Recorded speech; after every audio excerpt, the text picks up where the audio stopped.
조선에서 사라지고 일본에서 나타나다. 김홍도와 샤라쿠. 조선의 화가 김홍도와 일본의 화가 샤라쿠가 동일 인물이라는 가설은 미술사에서 흥미로운 주제로 간간히 제기되어 왔다. 단원 김홍도는 조선 후기의 대표적인 화가로 도화서 하원으로 활동하며 궁중 그림부터 서민의 삶을 그린 풍속화에 이르기까지 다양한 분야에서 뛰어난 솜씨를 보였다. 그의 작품은 사실적이면서도 해학적이고 백성들의 일상과 감정을 따뜻한 시선으로 포착해 조선 후기 민중의 삶을 시각적으로 기록한 매우 중요한 자료로 평가된다. 그러나 1790년대 초반 이후 김홍도는 궁중 기록에서 점차 사라지게 되고 말년의 행적이나 사망 시기 역시 뚜렷이 밝혀지지 않은 채 미스터리로 남아있다. 한편 샤라쿠는 1794년에서 1795년까지 일본 에도에서 활동한 화가로 불과 10개월 남짓한 기간 동안 약 140여 점의 작품을 남기고 사라졌다. 그는 주로 가부키 배우들의 초상화를 그렸으며 강렬하고 왜곡된 표정, 비대칭적인 구도, 감정을 강조하는 독특한 화풍으로 당대의 다른 우키요의 작가들과 확연히 구별되었다. 그러나 샤라쿠의 출생지,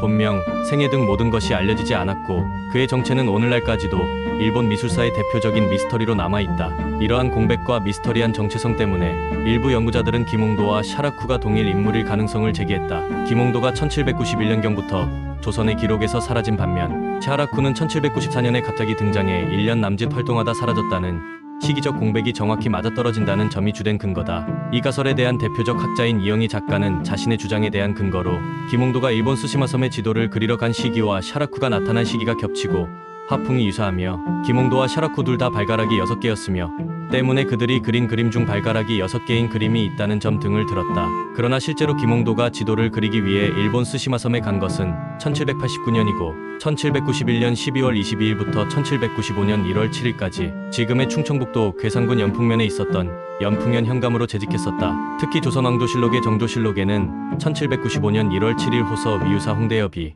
연풍현감 김홍도가 고을을 잘 다스리지 못했으니 죄를 줘야 된다고 청하는 기록이 나온다. 샤라쿠는 1794년 5월에 나타나 10개월간 활동한 화가이기에 샤라쿠의 활동 시기에 김홍도가 조선에 있었다는 국가 공식 기록이 남은 셈이다. 또한 일본에서 진짜 샤라쿠라는 주장이 있는 사람은 수십 명에 이른다. 덧붙여서 에도 시대에는 이웃과 외지인에 대한 감시 정책이 존재했었다. 당시 일본에서 외국인이 바람처럼 나타나 여러 가지 일을 벌이고 바람처럼 사라지는 건 현실적으로 불가능한 일이었다. 결국 이 가설은 진실을 밝히기 위한 학문적 시도라기보다는 예술사의 빈틈에서 피어난 낭만적 상상에 가깝다. 김홍도와 샤라쿠는 각기 다른 시공간에서 인간과 삶을 통찰한 위대한 예술가였다. 그리고 그들의 정체가 겹쳐지든 아니든 이 오래된 가설이 여전히 회자되는 이유는 바로 두 화가 모두 신비와 천재성을 동시에 지닌 존재였기 때문이다. 같은 인물이든 아니든 이 수수께끼는 결국 예술이 남긴 가장 아름다운 여운 중 하나다.